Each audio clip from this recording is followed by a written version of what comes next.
Betclic Podcast is back in action, and this is the day after the Manchester disaster in Europe. Manchester United crashing out against Basel, and Manchester City didn't get their miracle. They won against Bayern Munich, but Napoli won against Villarreal. So it's finito Champions League for both United and City. For United, this was a big blow. And Ian Hislam, how do you rank this failure for Ferguson and his team? I think it's massive, Dan, to be quite honest. There's no excuses. Last night was abysmal, and the whole campaign has been abysmal. We're not just talking about one lacklustre performance or a refereeing decision or things going against them. The whole campaign has been a disaster. When you look at that group, Benfica, Basel and Galati, I mean... You know, United should have been cruising. Yeah, they should. Did Ferguson take this too lightly, you think? Because he changed the teams a lot, and he used possibly players. He did rotate the team all the way through the group. That said, he, like the rest of us, probably thought there was enough quality in that United squad. And with all due respect to the opposition, not so much Benfica, but certainly the other two sides, you would certainly think United would have enough there to get through. But I think last night just summed up their entire group campaign. It was a bit lacklustre. The players really just didn't seem up for it. Only half of them seemed to turn up. They're struggling in front of goal, which is very rare for a United side. I mean, 6 of their last 7 games in all competitions have only scored once. We're talking about teams like Sunderland, Swansea, Crystal Palace, Basel. I mean, it's not Man United form, and their luck ran out, basically. I don't think they deserved to get through the group. I thought they were very poor last night, and they got what they deserved, quite frankly. Yeah. Dominic? I'd basically add to what Ian's saying. I think the game that they lost in was the Basel home match when they were 2-0 up. Then they were losing 3-2 before finally getting a 3-3 draw. But there was definitely, I think, some of the less experienced players in that game may have taken their eyes off the ball. Ferdinand actually had a poor game in that, rather surprisingly. But I think one of the problems with Manchester United at the moment, I'd argue, is possibly Hernandez. As great a player he is, he's a very limited one-dimensional player in a way. And big teams don't play with players like that anymore. They're strikers. You look at Barcelona, they don't really have an out-and-out striker. David Villa drifts to the left and plays almost as a winger at times.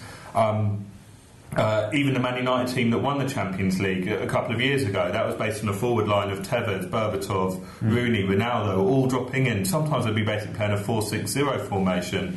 And I think if you look at Man United this season, Hernandez was injured at the early part, and that was when Man United were banging in loads of goals. They had Welbeck, Rooney up front, and they would kind of dropping off, creating space for others. And I think with Hernandez in the team, it makes them a little bit more predictable and a bit more one-dimensional, and I think they perhaps need more variety to their play again. Yeah, I agree with that. I think the big problem with United is in the middle of the park. They haven't replaced Paul Scholes.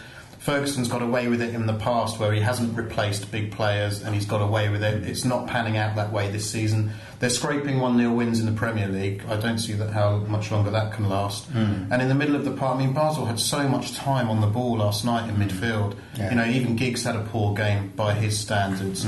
You know, they're just really struggling in that department. We mentioned a similar thing about that with Chelsea earlier in the season, but I think Chelsea are far stronger in midfield than United are, quite frankly, at the moment. It's amazing that he did not address that issue in the summer. You know, I know they were linked to Nasrio, they were linked to Modric, but Schneider as well. Yeah, but just how he didn't replace that, you know, add some spark in that central midfield is beyond me. But you know, let's look at last night as well. The loss of Vidic to that team is huge as well. You know, huge. And the new goalie hasn't had that great start either, to be honest. I think that insecurity has spread into the team as well. Ferguson speculated that Vidic strained his medial ligaments, and that's a 4-month absence. You know, and with Ferdinand not performing very well, you know, because you mentioned the home game against Barcelona, I didn't think he was it wasn't very good last night. You know, it's right. It's funny. Ian said before we came on about, you know, we started with Arsenal, we moved on to Chelsea, now it's United. I mean, things change, but United, the 8-2 at Arsenal, you know, however good they were that day, I do feel, and I would say this, but I feel it was exaggerated because of how bad Arsenal were. You know, and they've been scraping 1-0s in the past few weeks. People have been saying, they're tightening up since the 6-1. But I don't agree. I just don't think they're a United team that we've come to know. They're not the United of old. They're a weaker version, and Ferguson needs to deal with that in January. Otherwise, it could be a disaster. It could also be very interesting. There's a great opportunity for Cleverley when he comes back. We're saying that the problems are in central midfield, and I agree with that as well. Anderson's out for a while now. He hasn't played the last few games, but when they were playing really well in the first couple of months of the season, Cleverley was starting every game in midfield, and he was looking really good. And if Ferguson doesn't buy someone in January, if Cleverley gets fit and starts playing well, he could play himself into the England squad, I think. There'll be quite a bit of onus on him in that squad. I agree. When they were playing well, Cleverley and Welbeck were a key part of that. We can't really move on without talking about Rooney. Everyone's celebrating today about him getting his ban reduced, but we need to start getting him playing well first and foremost. Because, the miss last night was... I don't even know what he was trying to do. He just missed it completely. His mind seems elsewhere. He doesn't seem to be the Rooney that terrorises European world defences that we know of old. I think we will see now a trend in Premier League also where teams can see that they can disturb United. They will not be... they will have huge respect for them, but they will still feel if Basel can beat United, we can beat them. It's going to be really interesting because on paper at least, United's next 4 or 5 Premier League games are very, very winnable. Yeah. Dare I use that phrase at the moment with United, because last night was winnable. But the point is they have got some easy by their standards looking fixtures coming up. Can Chelsea take points off City? The point I'm making is the next month's very crucial in that if United are still 3-4 points off the top, their season's still very much alive. I think if you were to say to them now that they would overtake City and win the Premier League title, I think just for one season the fans would forget all about last night and Champions League elimination and gladly take pipping City to the title, obviously. But I still think that's a big if. It's a very big month coming up for United. They've got to stay on City's coattails, otherwise the whole season's going to be a disaster. And let's not forget, of course, in January, the FA Cup third round, they're at City. So their season could be over. Don't forget the Europa League as well. Of course, there's Thursday nights. The big winners of last night, Channel 5. And you've got to pity the Stoke fans finally thinking their team might get some coverage on telly. All the TV stations that have the Europa League are cheering, of course, with Man City, Man United and Tottenham there as well. It's great. But no City United in the Champions League. Odds run for the title now, so it's 2.75 on Barcelona to win the title, 3.50 on Real Madrid. Bayern Munich is 6. Chelsea 10 and Arsenal 15. Milan 20. Interesting stuff. Napoli 30 could be a good outsider there as well. The draw is on 16th of December. Very interesting. And we have 2 German sides in the Champions League. Then Bayern, of course, plus Bayer Leverkusen.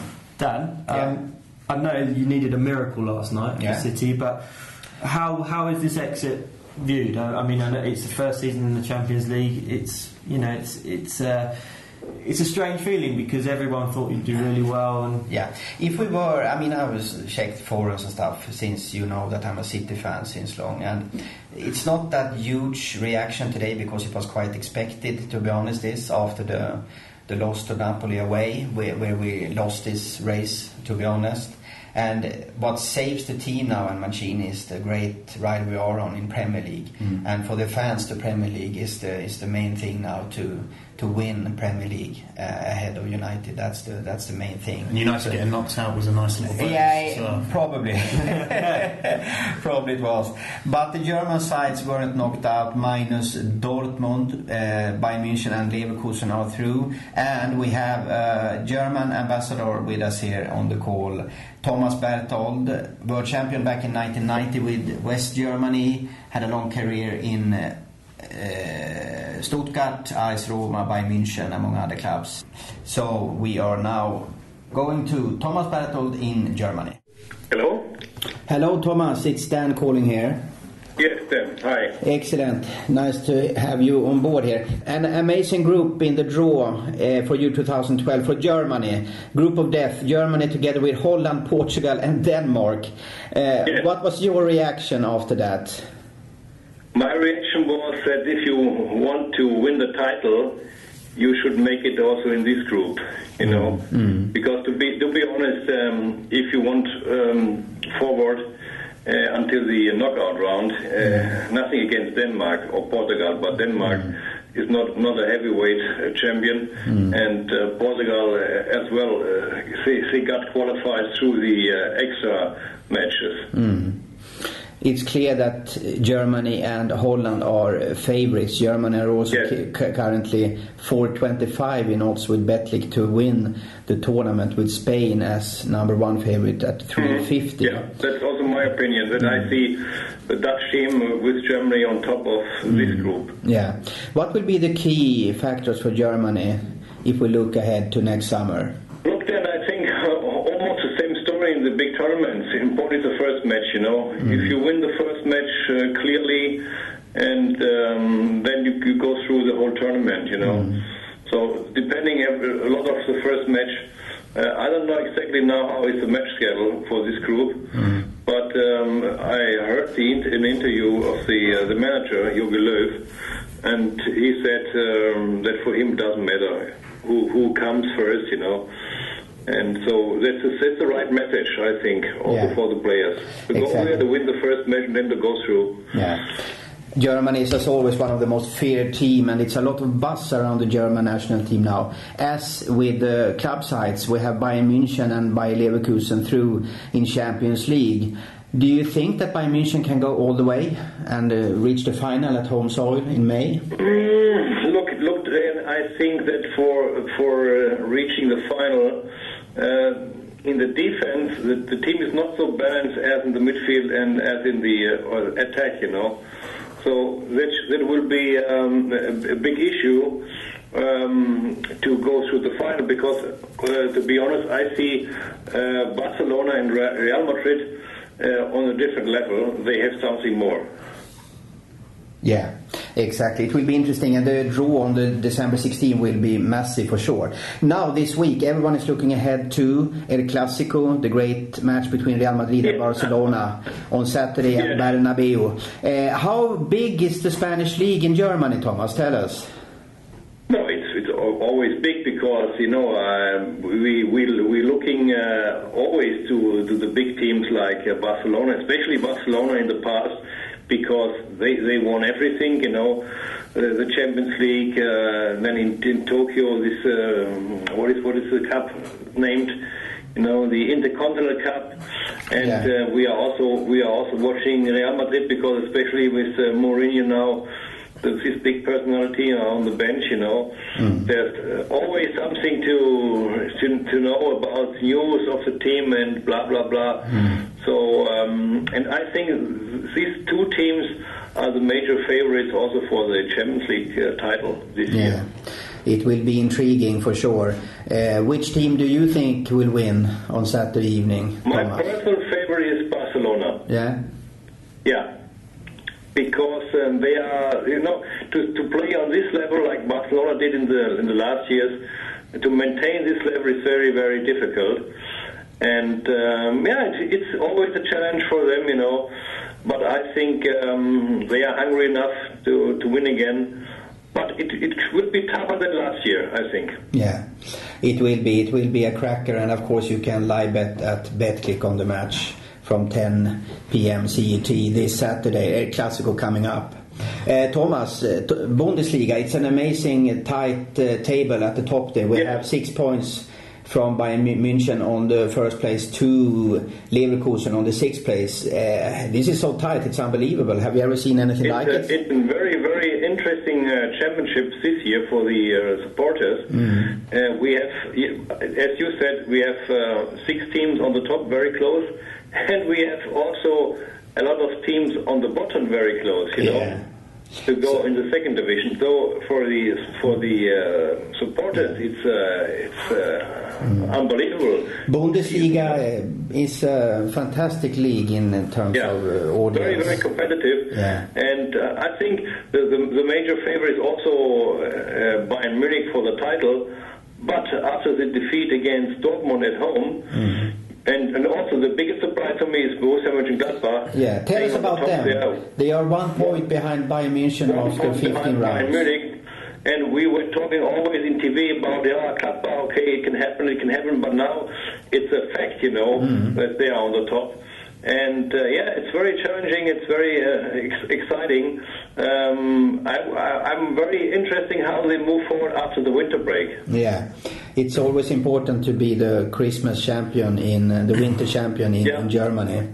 Can you tell us a bit about Bundesliga, because you have an approach there which not many leagues in Europe have. You have a quite cheap ticket pricing. Yes, and it means that you have the. I think, Dan, to be honest, we are the most attractive league in Europe because, first of all, we have the best infrastructure. If you see our stadium infrastructure, it's world class.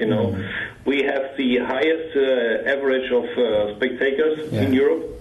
And also ticketing price, regarding the ticketing price, as you said before, we are not so expensive like in England, in Spain or in Italy, for the top tickets. Also there we have an average of ticket price very, very low.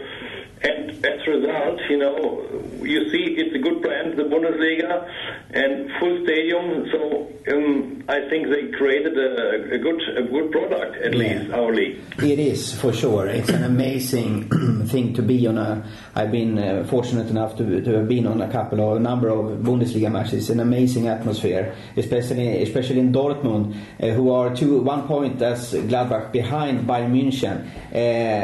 Still, when we count the final table, Thomas, which team will be on top as you see it? That's a good question then. As we started the season, I thought after 10 matches, okay, this will be Bayern Munich. In any case, after the winter break, they are 8 or 9 points ahead of the rest of the group. But then they lost the match against Dortmund. They lost another match in Mainz. And now we have a very, very special situation that we have. But I see as top favorite Bayern Munich and behind Borussia Dortmund, to be honest. Yeah, they have a big match coming up against Stuttgart now away. Yeah, this is a derby, the South Derby at the weekend. Yeah. But it could be a draw because it's also my ex club Stuttgart. I know. And also for Bayern Munich. So I will bet on a 2-2 for this match. Okay. The draw pays 4 times the money, Stuttgart, Bayern Munich. So it's a good bet. Okay. When you look at the table, we have some interesting teams on the lower half of the table, like Hamburg, for example. Didn't we expect more from them? Yeah, this is a negative surprise for me that Hamburg is battling against a lot of teams not to go in the second division, but they changed now the manager, and with Thorsten Fink we have a young guy on a very important bench in Hamburg, but it will not be easy for him to make the next step because they are now not in a position to be too relaxed. No. That's true. About Schalke 04, they are also in the hunt. They're 3 points after Bayern Munich. They are in the hunt. They are on the track. They are behind Dortmund, Gladbach, and Bayern Munich. And they got their former manager back. Huub Stevens is now on the bench, But I think that, for example, especially Dortmund and Bayern, they have more quality in the whole team, So Schalke could be challenging, this is my personal opinion, something between position 3, position 6. This is their target, I think. Yeah. Realistic target. Yeah.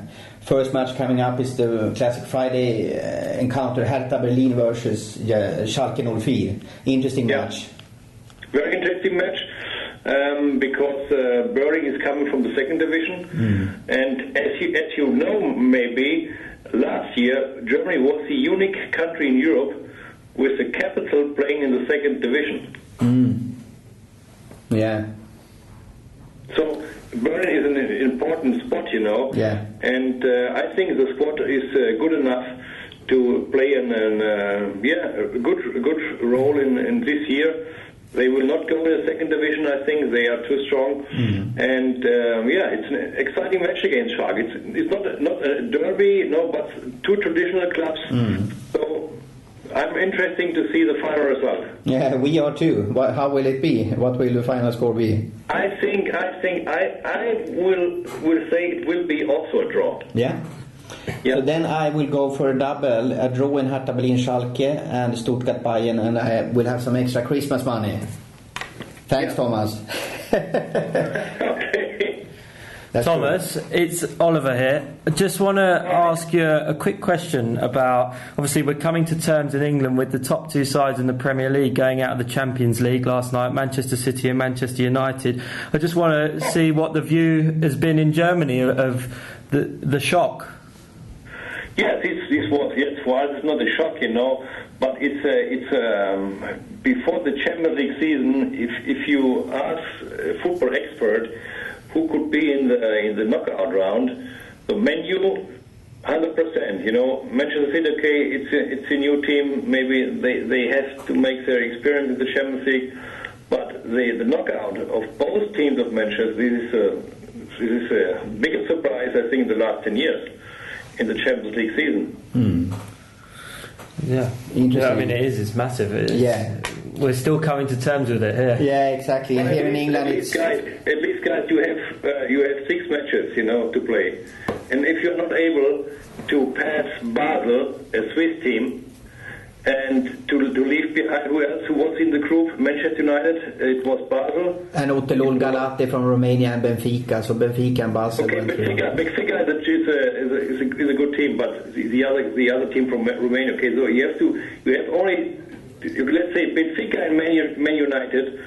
This was my choice, But against Basel, come on, guys. Yeah. If you don't make it against Basel, you are not good enough. No. The other group of Manchester City was tight, because Napoli is a good team. Yeah, Napoli is a very good team. They are. That is maybe a different story, Yeah. But the biggest surprise for me was Man U, really. Yeah. Hi, Thomas. And in England, the press, what the press is saying. Obviously, it's a great shock in England too. But, I just had a quick question about one of the German teams who went out, Borussia Dortmund. Also, for me, it's a delusion, to be honest, because the German champion knocked out in the group with Piraeus and Arsenal. They were the top favorite in the group, but Piraeus and in Olympique Marseille, those teams are not top teams, And I think, it's for us also a big shock that our champion is still out of the competition. And related to that, Thomas, there's been a lot of press speculation in this country that Goetze might be leaving in January, possibly to Arsenal. I was wondering if there's anything on that in Germany. Who will leave? Goetze? Yeah, sir. He's been linked quite heavily in the press over here with Arsenal, and they say, obviously, with Dortmund exiting the Champions League at this stage, do you think that transfer could happen in January? No, I don't think so. Because first of all, Dortmund is playing for the title. Second, they have a Euro 2012 in summer, and so I don't think that they will that he will leave in winter. Not even in summer. No. That's my personal opinion. And then you need an official request. So Goetze will stay. There's a lot of speculation in the media and the press about Goetze. I think more realistic is maybe Podolski. Yeah. Yeah, there's been rumours about that as well. That he's going to leave, and maybe also in winter. But in summer, for sure, I'm sure that he is going to leave. Maybe to England could be an option. Yeah, he's another who's been linked with a £20 million move to Arsenal. So watch this space, maybe. And £20 million is still a big amount of money, to invest. I don't know what was the request for Goetze. Here the media is saying something about 30 or 40 million pounds. And to be honest, if you invest such a big amount of money, you have to follow up a player over 2, 3, 4 years, maybe. And Goetze is playing now the second season in Germany. Great stuff, Thomas. We're looking ahead to a very interesting weekend, and we hope for a great El Clasico spectacle on Saturday. All right, guys. Thanks a lot. Thank you. Enjoy the week. You Bye-bye. too. Thanks, Thomas. Yeah, interesting to hear Thomas talk about Barcelona, because there are most talk about Real Madrid here, isn't it, Ian? Ahead of their Clasico. And rightly so. I mean, been fantastic this season. It's the whole second season syndrome for Jose Mourinho that he displayed at Inter Milan, and they're rightly favourites to win this. They're at home. Barcelona's struggles this season have been away from home, which adds further weight to that argument. That said, Barca are 2.75 to win this match. Now, I don't know when you're next going to see them at that kind of price to win a football match. So it is tempting, especially bearing in mind how well they did against Real last season. So they're certainly not to be ignored. I mean, it wouldn't surprise me at all to see Barca sneak this one. We've got so many great bets on Betclic for this match. There's the match-up between Messi and Ronaldo, of course. That's 3.5 the pair, so Messi might be a bit of value there because he did so well, of course, in the Clásicos last season. So I mean, Thomas is spot on. Barcelona cannot be ignored, and it wouldn't surprise anyone to see them up their game away from home. But as you say, Real are rightly favourites. Interesting with the odds here, as you said, Ian, because we have Barcelona slightly underdog 275, Real Madrid 245, and the draw is 330. Anything can happen here. It feels like it's quite wide open. But Barcelona, if they lose, they can potentially be 9 points after this, and that's not easy for them to handle. In the past few years, it's unthinkable that we're saying that this is a must-not-lose game for Barcelona. They can't afford to lose, as Real Madrid are already 3 points and they've got a game in hand. But it seems that Real Madrid are the favourites here. But, with our punters, on Twitter we've been asking for correct score predictions, and not one has gone in favour of Barcelona. We've got 2-1 Real Madrid, 3-1 Real Madrid, only one draw.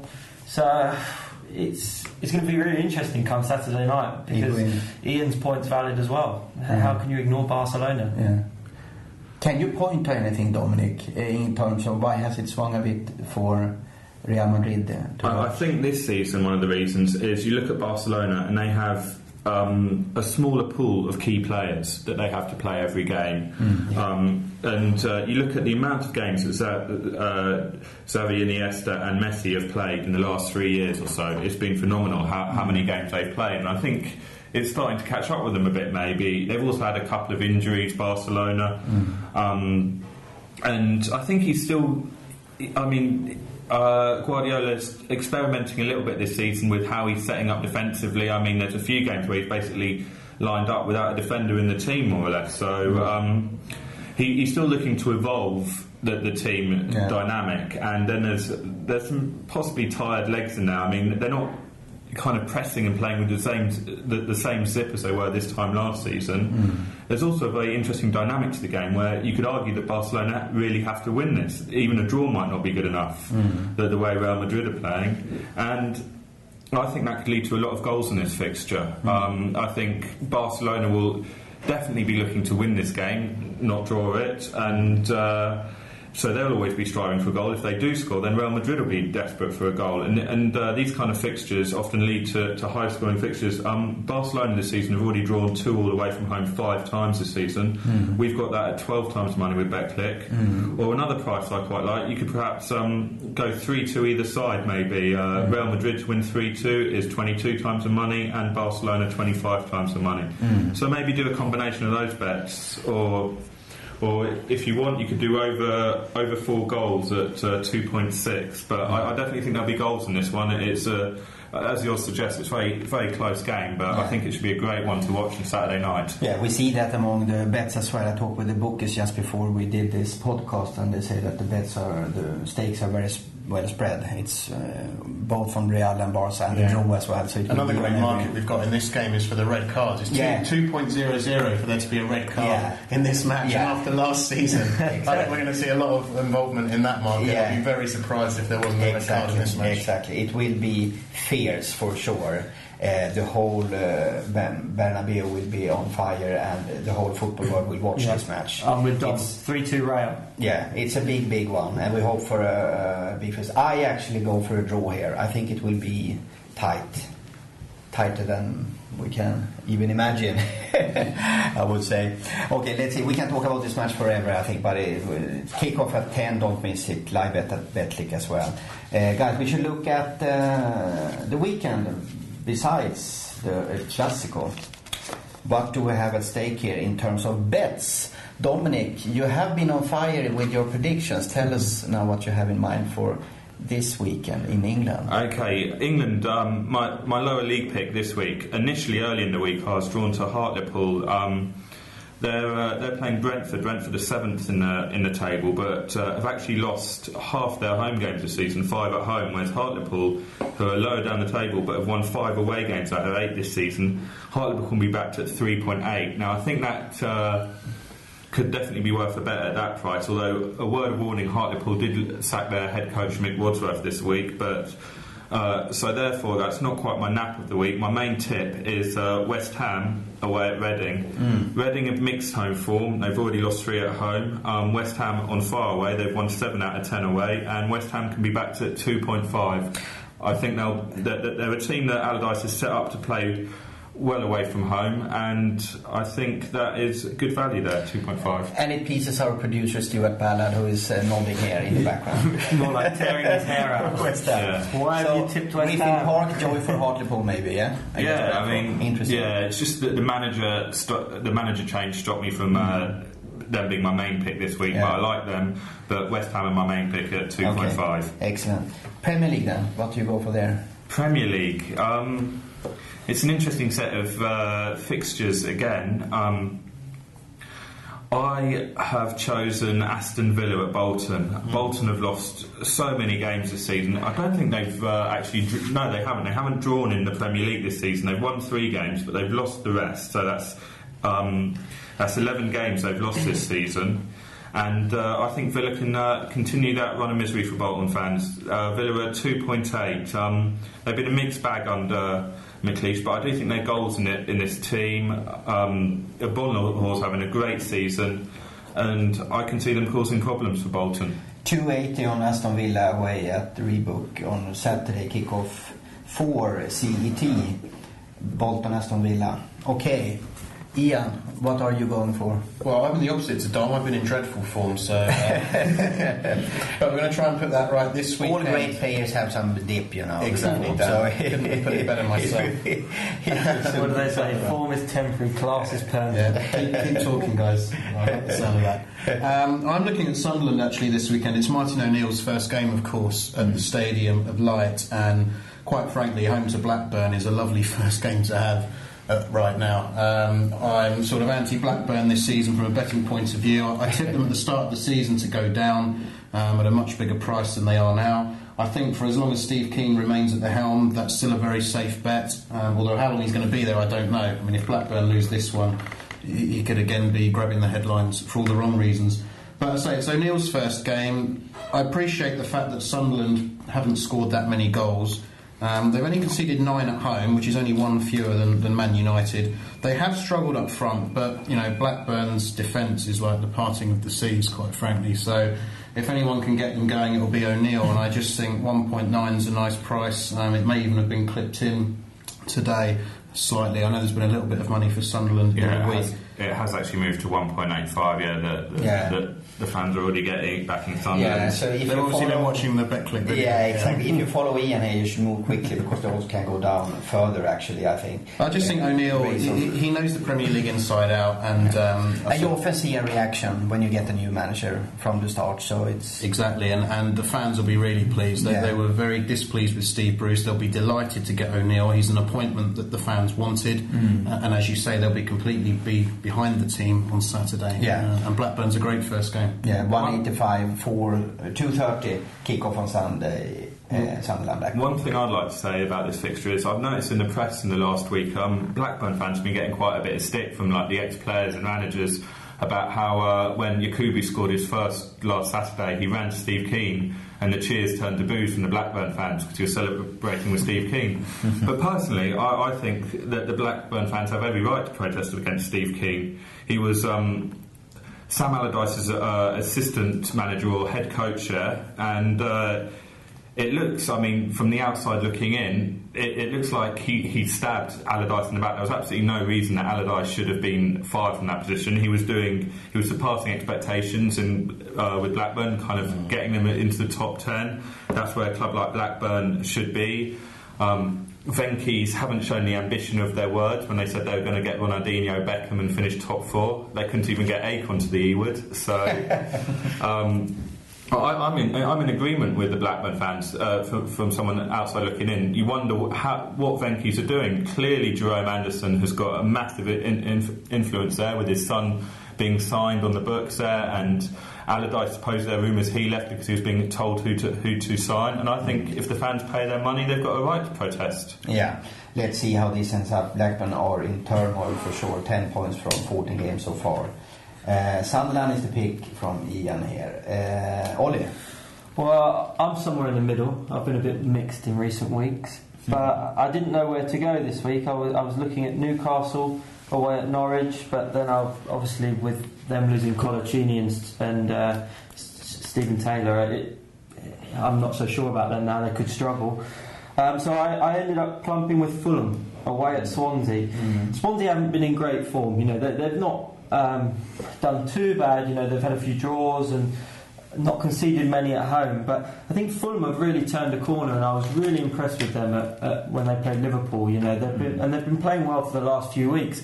They just hadn't really had the rub of the green, and with Dembele playing really well, Dempsey playing really well, and Ruiz is finally starting to show what he can do. I think they've turned a corner, and with a little bit of luck, I think they can win at Swansea on Saturday, and at 2.75 I think it's a decent price. Yeah, it is, for sure. 2.75 on Martin Jol's side. I go for Tottenham away at Stoke. It's a very tricky away game for sure, but I just feel that Tottenham now are pushing for title chase here. They feel that they have the chance to do something. And 2.00 even money on Tottenham with their pace and ambition. I think that's a good bet on Sunday. It'll be a first test of their character for a while. You know, it's not an easy place to go to Britannia, and if they can come away with 3 points up against Peter Crouch, they'll certainly be. You know, they'll turn some heads. You know, because they're slowly going along under the radar. If they can come away with 3 points at the Britannia, then I think it's game on for Spurs. It's interesting. And now we turn to Europe. Dominic, what's your pick in Europe this weekend? Well, after the heroics of the Champions League on Tuesday night, and I was very pleased with Marseille. I think tipped them to win in a high-scoring game. I'm going to stick with them. They're 1.8 at home to Bordeaux. They've won their last 3 in a row now. I think their early season troubles are behind them, and I can see them continuing. And they looked the character they showed in recovering in the last 5 minutes to qualify from that group was brilliant. I think that's going to continue this weekend. Interesting. Marseille flying high. Ian Hislam, are you flying high in Europe then? I'm flying over to Germany this week, Dan, and looking at Monchengladbach. They're away to Augsburg, who are bottom of the Bundesliga with just 1 win at home. Monchengladbach, of course, doing really well near the top of the table. Away from home, they're unbeaten in 6 and have the best defence on their travels as well. We've got them at 1.9. I think that's a tasty price. I expected them to be a little bit shorter than that, if I'm honest. They got a draw against Dortmund, of course, last week. So 1.9 Monchengladbach is this week's Euro tip. Interesting. Gladbach for Ian. For Oliver, is it something else? Yeah, I'm going to Spain. Valencia against Real Betis at home to Valencia. Obviously, Valencia came unstuck during the week at Chelsea. They got a right old pasting there, but they hit the post a couple of times, and if those had gone in, it could have been different. But Betis are struggling at the bottom of the table there, and Valencia are third, and they'll be looking to bounce back from the Chelsea defeat. Valencia have only lost once at Betis in 10 years. They've got 5 wins there and 2 draws, and as I said, the 1 loss. And with Sardada in red hot form, I think 2.15 for Valencia away at Betis is a decent pick. It is. And I go to Italy, Serie A on Sunday afternoon. Atalanta at home to Catania. Atalanta are doing a strong season in Serie A. They are very solid at home. Catania doesn't travel that well. They are coming from Sicily here, and 2 times the money here, 2.00 even money on Atalanta is a good one, I think, on Sunday. I will also give you my dance double. This is how you make some money for Christmas. listen in. And listen in, Harry Redknapp. You must win now, because I'm using Tottenham. I just have a strong feeling for them.